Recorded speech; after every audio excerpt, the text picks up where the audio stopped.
legend already, I don't care what you think. And you can lose first place in the blink. I know what you're thinking, he's gonna be leaking. No, I'm a survivor, the last Mohicans. Rappers bore me, catch me posted on the corner like Hori, or dancing on a show like Maurice.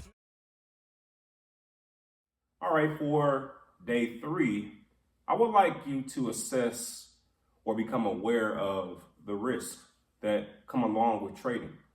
A lot of times people jump into trading and they're not fully aware of all of the risks that come with the job of trading. It's not all about making money. It won't always be profitable.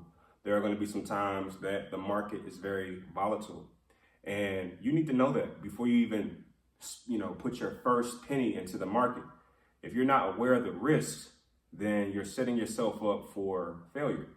I've had plenty of bad days. I've had plenty of days where things did not go the way that I wanted them to go. So to ensure that you're really prepared and fully prepared for this journey that's before you, I would say that for day 3, you absolutely must assess the risk.